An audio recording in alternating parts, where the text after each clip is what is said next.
हिंदी में यूपीएससी की तैयारी से संबंधित प्रोग्राम्स को देखने के लिए सब्सक्राइब करें स्टडी IQ IAS हिंदी। नमस्कार दोस्तों, मैं Shilpi study IQ IAS Hindi platform पर आप सबका फिर से एक बार स्वागत करती हूं।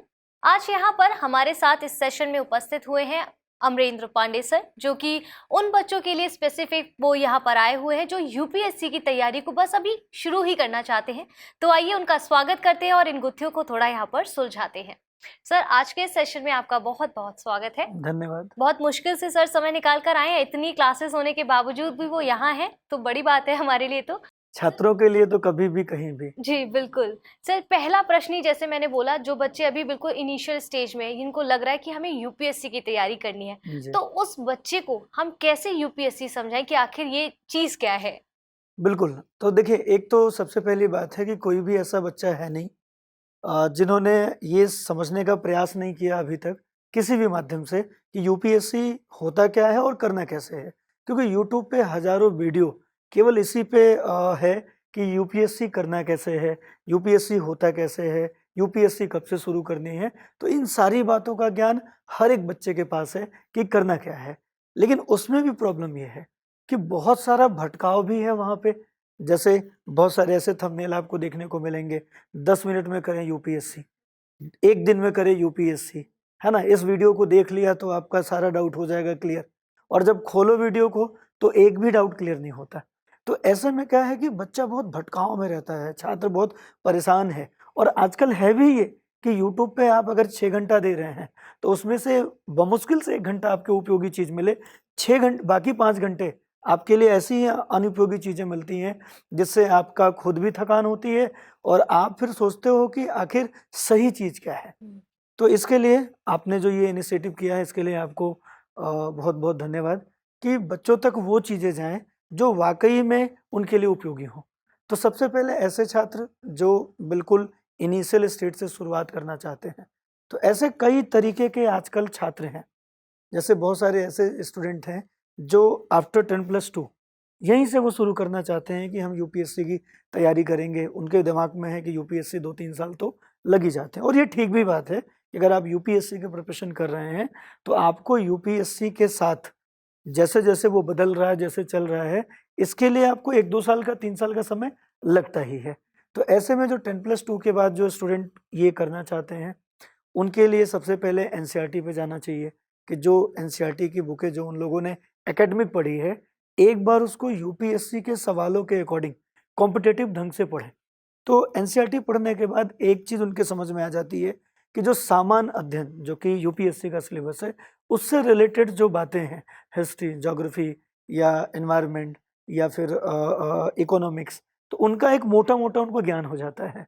तो जब वो सिलेबस उठाते हैं यूपीएससी का, उनको सिलेबस उठाना है, तो जब वो सिलेबस देखते हैं तो उनको इतना समझ में आने लगता है कि ये कुछ ऐसा नहीं है जो बहुत अलग है। पढ़ना जो हमने आज तक पढ़ा है उनमें से ही है, थोड़ा लेवल बढ़ा के कुछ स्टैंडर्ड बुक्स अगर हम पढ़ लें तो हमारा यूपीएससी हो सकता है। क्योंकि यूपीएससी के लिए सबसे पहली बात है, हमने देखा कई सारे शॉर्ट्स में लोग कहते हैं कि देश की सबसे कठिन परीक्षा है। लेकिन ये देश की जब हम कहते हैं कि ये सबसे कठिन परीक्षा है तो इसका मतलब है कि बाकी परीक्षाएं आसान है ना। लेकिन उन्हीं परीक्षाओं के लिए जो एक यूपीएससी का एस्पिरेंट तैयारी के दौरान जो समस्या फेस करता है, ऐसी समस्याएं जो छोटे एग्जाम है जिसको आप सरल सोच रहे हो उनके लिए भी तो लोग करते हैं, उनके लिए वही कठिन है। इसका मतलब है कि आपका जो माइंडसेट है वो माइंडसेट यूपीएससी करने के लिए तो है, लेकिन बाकियों के लिए आप चीजों को सरल बना चुके हैं, मतलब आप उनसे ऊपर उठ चुके हैं। तो ऐसा ही अगर आप यूपीएससी से भी ऊपर उठे, अपना माइंडसेट इतना विस्तार कर लें, तो कल को यूपीएससी भी आपको सरल लगने लगेगा। तो एक चीज तो है कि सारा जो व्यवस्था है वो सब हमारे विचारों का है। हम जिस चीज को कठिन समझेंगे वो कठिन हो जाएगा, जिसको आसान समझेंगे वो आसान हो जाएगा। तो सबसे पहले जो भी यूपीएससी के छात्र ये वीडियो देख रहे हैं उनको मैं यही कहूंगा कि अगर आप ये डिसीजन ले रहे हैं कि आपको यूपीएससी की तैयारी करनी है, तो इसका मतलब है कि आपने आधी जो लड़ाई है अपने आप से वो आपने जीत ली है। तो आप इस तरफ आए, और इसके आने के दौरान जो कुछ भी समस्याएं होती हैं, जो कुछ भी आपको नई रणनीति चाहिए होती है, उसके लिए स्टडी IQ जैसा जो प्लेटफॉर्म है वो आपके लिए सारी सारी जो सुविधाएं हैं वो उपलब्ध करा रहा है। मतलब ये जो प्लेटफॉर्म है उस पे आपको सब कुछ मिलेगा, वो हर चीज़ आपकी पढ़ाई से संबंधित जो आपके लक्ष्य को प्राप्त करने में मददगार साबित होगी। बिल्कुल। सर इसी में जैसे जो एकदम नए बच्चे हम जिसकी बात कर रहे हैं, तो अभी वो आए हैं इस रणभूमि में, तो सिलेबस जैसे वो कभी-कभी होता है ना सर, वो सिलेबस मिस कर देते हैं, सीधे जंप करते हैं हाँ, क्योंकि हाँ। सीनियर्स ने बताया किताबें पढ़ना है। तो ये क्या राइट तरीका नहीं, है? नहीं, बिल्कुल राइट तरीका नहीं है। देखिए सबसे पहली बात कि हमें ये पता नहीं है कि हम जिस चीज़ के लिए जा रहे हैं, वो कितना बड़ा है। हुँ, अगर हम जिस चीज़ को लेने जा रहे हैं, वो कितना बड़ा है, हमें पता ही नहीं, तो हमारी खुद की क्षमता वहाँ जाके कमज़ोर हो सकती है। हम बिना तैयारी के फिर जा रहे हैं। तो सबसे पहले हमें उस बारे में पता होना चाहिए कि जिन चीज़ों को लेने हम जा रहे हैं, वो कितना बड़ा है। और फिर जो चीज़ जितनी बड़ी होगी, उतना हम लेके जाएँगे अपना साधन। हुँ, कि भाई सामान बहुत ज़्यादा लेके आना है हमें और हम पहुँच गए एक ऑटो लेके। हुँ। तो हमें जो भी व्यवस्थाएँ हैं, जिस भी लेवल की हैं, उसको होल्ड करने वाला बनना पड़ेगा। तो इसके लिए सबसे पहले समझना है कि वो है क्या? इसलिए जब भी आप यूपीएससी की तैयारी करें, शुरुआत करें, तो पहले अनावश्यक किताबें लेके, विषय लेके पढ़ने की ज़रूरत नहीं है, क्योंकि आप दिशाहीन हो जाएँगे। ऐसी स्थिति में सबसे पहले आपको ये समझने की ज़रूरत है कि यूपीएससी चाहता क्या है हमसे? डिमांड क्या है? उसकी डिमांड क्या है? और वो डिमांड तब पता लगेगी जब आप सिलेबस को समझेंगे। और सिलेबस का समझने का मतलब ये नहीं कि history, geography, polity. History, geography, polity में भी उसने क्या डिमांड करी है और उसका पूछने का तरीका क्या हो सकता है, वो सब सिलेबस पे डिफाइन है। इसलिए मैं कहता हूँ कि कोई भी नया छात्र, उसे कम से कम 2 महीने सिलेबस पे काम करना चाहिए। जब वो सिलेबस पे काम करेगा, उसके साथ उसके सोर्स के बारे में देखेगा, पढ़ेगा, तब उसको पता लगेगा कि यूपीएससी जो सिलेबस डिज़ाइन कर रखी है, उसके पीछे उसका मोटो क्या है। फिर आप सोर्स फिर ढूँढ पाएँगे और जब आप सोर्स ढूँढ पाएँगे, तब आप अगर पढ़ाई शुरू करेंगे, तो आप एक सही दिशा में अपनी पढ़ाई जो है, वो कर पाएँगे।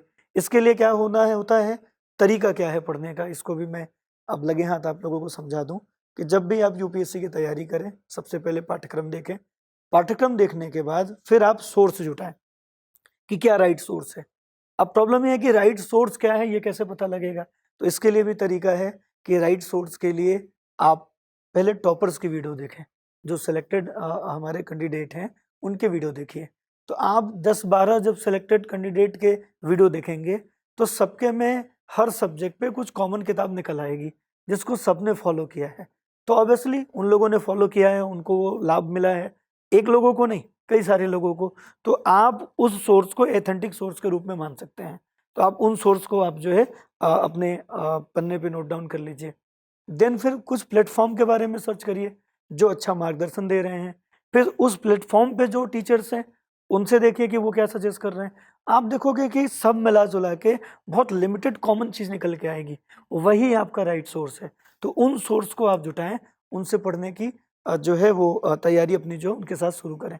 फिर आता है कि पढ़ें कैसे? पढ़ने के दौरान भी बड़ा कन्फ्यूजन है कि पहले हम टेस्ट करें कि पहले हम सिलेबस पढ़ें। जब पढ़ते हैं तो पता नहीं लगता कि क्या इम्पोर्टेंट है, सब इम्पोर्टेंट लगता है। उसका भी तरीका है कि आप उस विषय से शुरू करें जो विषय सरलता से आपको समझ में आए। जैसे आपने पढ़ाई के दौरान आपको ज्योग्राफी अच्छी लगती थी, तो आप ज्योग्राफी से शुरू करें। पॉलिटी अच्छी लगती थी, पॉलिटी से शुरू करें। फिर जब आप पॉलिटी पढ़ने जा रहे हैं, तो उसके लिए भी आपको 2-3 चीज़ें साथ में करनी होती है। जैसे पॉलिटी का मान लो पहला चैप्टर आप पढ़ने जा रहे हैं प्रिएम्बल के रूप में, तो आप प्रीवियस ईयर के जो प्रीलिम्स के सवाल आए हैं, आप पहले उसको देख लें कि अगर हम प्रिएम्बल पढ़ने जा रहे हैं, तो इससे कैसे सवाल आए हैं। आपको ये नहीं चेक करना है कि आपको आ कितना रहा है, आपको बस सवाल देखने हैं। 2 फ़ायदे होंगे, नंबर्स ऑफ सवाल ज़्यादा होंगे, तो आपको एक बात पता लग जाएगा कि चैप्टर हमारा इम्पोर्टेंट है और उसमें जो बातें पूछी गई हैं, उन बातों से एक बार आप गो थ्रू हो जाएँगे, फिर आप किताब रखिए, फिर चैप्टर पढ़िए। फिर जब आप चैप्टर पढ़ेंगे, तो आपको हर वो लाइन पे आपका पेन या आपकी नज़र रुक जाएगी, जो आपने सवाल में देखा था। तो आपको आइडिया लग जाएगा कि क्या इम्पोर्टेंट है, फिर आप उस इम्पोर्टेंट चीज़ों को अंडरलाइन कर लीजिए। तो सारा जो द्वैध है ना कि क्या इम्पोर्टेंट है, क्या नहीं है, वो खत्म हो जाएगा। लेकिन कुछ लोगों को लगता है कि सर ये तो उल्टा हुआ ना, पहले सवाल देखें फिर पढ़ें। ये उल्टा नहीं हुआ, ये सीधा है। पहले सवाल देखो, फिर चैप्टर पढ़ो और फिर सवाल लगाओ। तो आप देखोगे कि आपके मैक्सिमम सवाल हो जा रहे हैं, आपका कन्फ्यूजन भी दूर हो जा रहा है। तो पढ़ने के साथ-साथ जितना टाइम आपको किताबों पे पढ़ने के लिए देना है, उतना ही टाइम आपको देना है अपने प्रैक्टिस पे। तो अगर आप पढ़ाई और अभ्यास दोनों साथ लेके चलते हैं तो आपको आपके लक्ष्य तक पहुंचने से कोई रोक ही नहीं सकता। पीवाईक्यू का अपना एक रोल है क्योंकि हाँ। आपको प्रकृति पता चलेगी प्रश्नों हाँ, की। एक सवाल जब आप गलत करते हैं तो वो सवाल आपको याद हो जाता है, फिर वो गलतियां नहीं होती। तो अक्सर जीवन में जो व्यक्ति है वो गलतियां कर करके ही करेक्ट होता है। जिस व्यक्ति के अंदर जितनी ज्यादा एक्यूरेसी है उस व्यक्ति ने जीवन में उतनी ज्यादा गलतियां की हैं। तो गलतियां आपकी सीढ़ियों को सरल बनाती हैं। तो गलतियां अगर हो रही हैं तो उससे परेशान होने की जरूरत नहीं है। इससे ये सीख मिल रही है कि आगे गलतियां कम होने वाली है।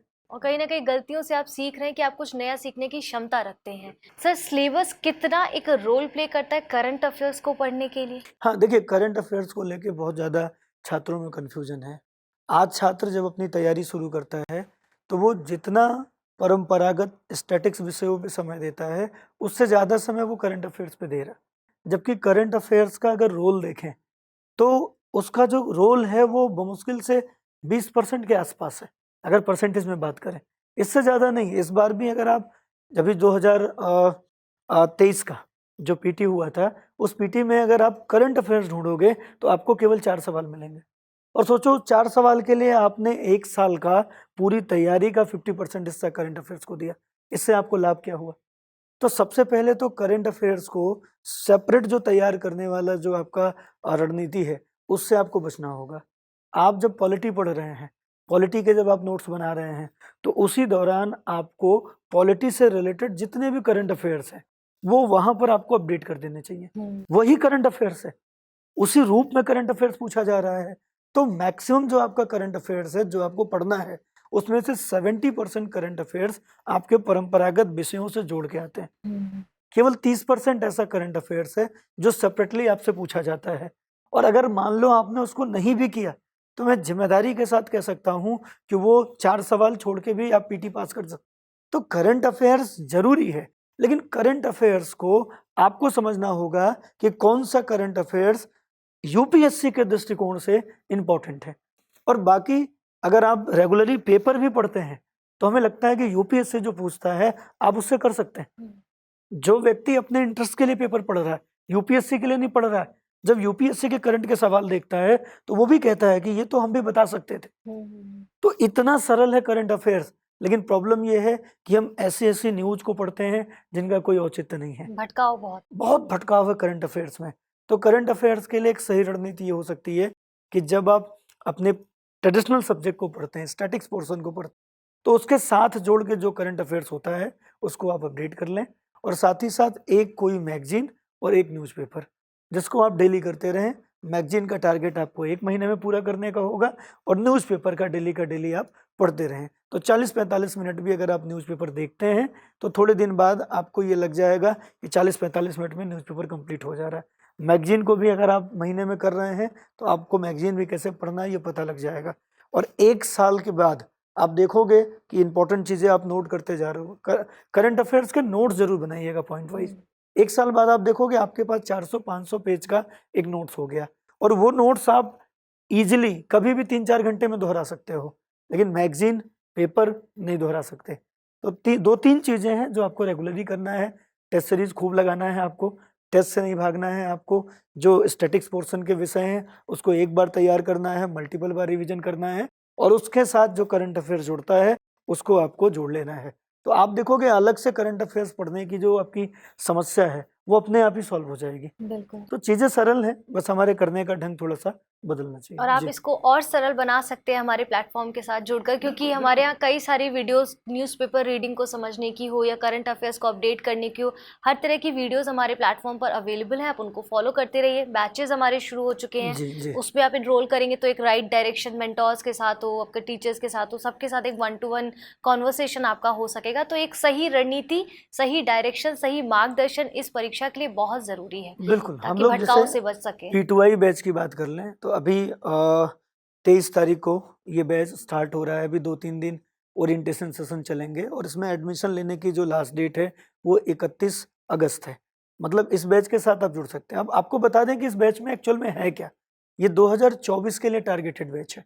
अब 2024 की तैयारी अगर आप अगस्त से शुरू कर रहे हैं तो ये फाइनल होगा जाके आपका मार्च अप्रैल 2025 में। मतलब इतना टाइम है। हम जब समझते हैं कि 2024 का है तो हमें लगता है 1 साल है। 1 साल नहीं है। आपकी प्रारंभिक परीक्षा जो होगी वो होगी मई 2024 में। मुख्य परीक्षा आपका होना है सितंबर अक्टूबर 2024 में। साक्षात्कार आपका होना है जनवरी 2025 में और रिजल्ट आपका आएगा फरवरी या मार्च 2025 में। तो समय कम नहीं है। और अगर यूपीएससी ने ये डिसाइड किया कि वो प्रारंभिक परीक्षा के बाद 3.5 महीना बाद मुख्य परीक्षा कराएगा, तो इसका मतलब है कि 3.5 महीने में मेंस तैयार हो सकता है। इसीलिए वो बीच में आपको 3.5 महीना दे रहा है। अगर यूपीएससी को लगता है कि 3.5 महीने में मुख्य परीक्षा नहीं होगा, ये 8 महीने में होगा, तो यूपीएससी मेंस 8 महीने बाद कराता है। तो यूपीएससी तो अपने नोटिफिकेशन के बाद 4 महीने का टाइम देता है प्रारंभिक परीक्षा के लिए, और एग्जैक्टली आप तैयारी करें तो 4 महीने में पीटी हो जाएगा।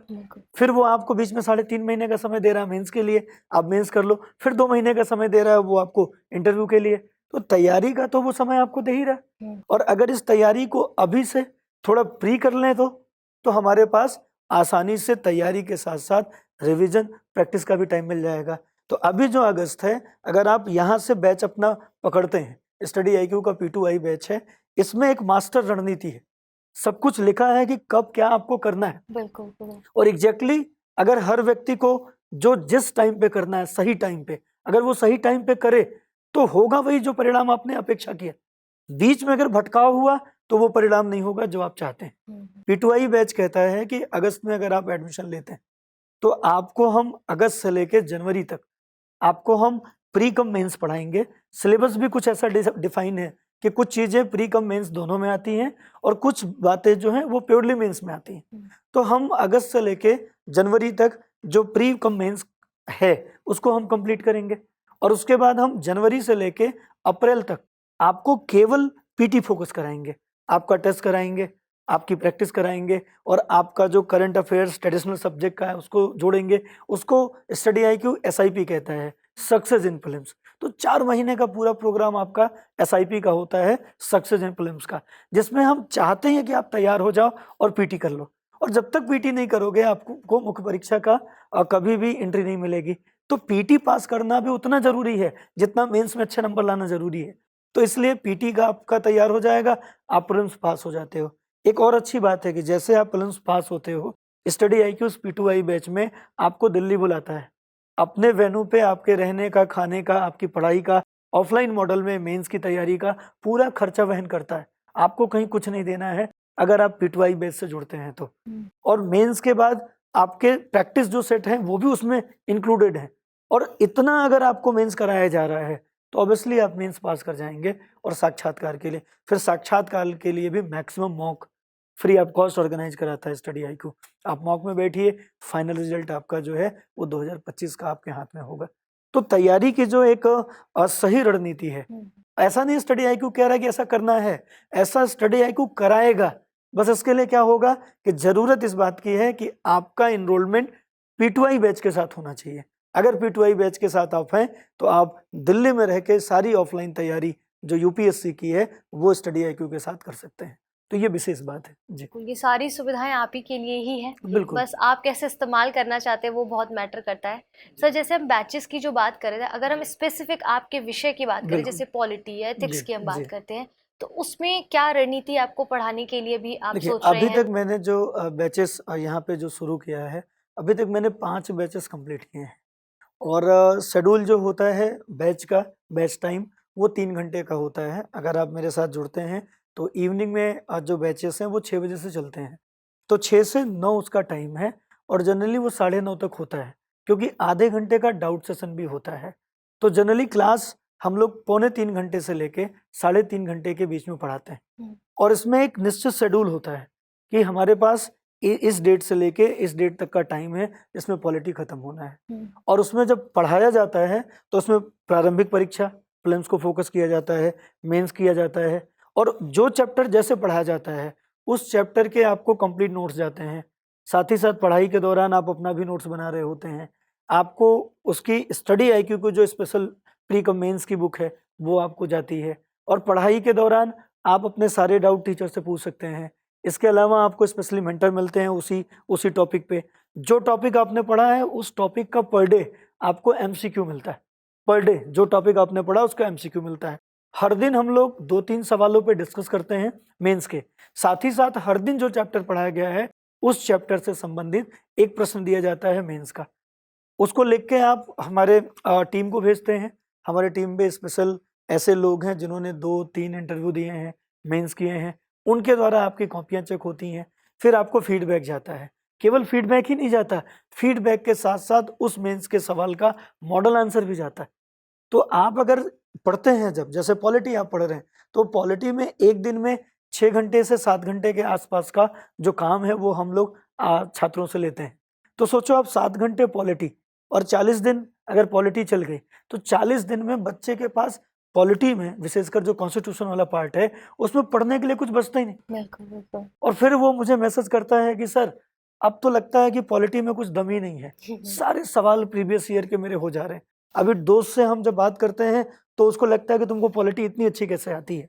तो यही फॉर्मेट बाकी जो टीचर है वो भी हमारे यहाँ अपनाते हैं। पूरा मॉडल ही ऐसा सेट कर दिया गया है कि आप जब जो विषय पढ़ेंगे उस विषय पे इतना आप टाइम देंगे कि उस विषय में फिर कुछ बचेगा नहीं। और एक ही बार तो तैयारी होती है जीवन में, हर बार जो हम एक बार में सीखते हैं वही स्थिर होता है। फिर अगर हम बार बार जो सीखते हैं उसमें बस बहुत थोड़ा सा अंश आता है, बाकी चीजें वही।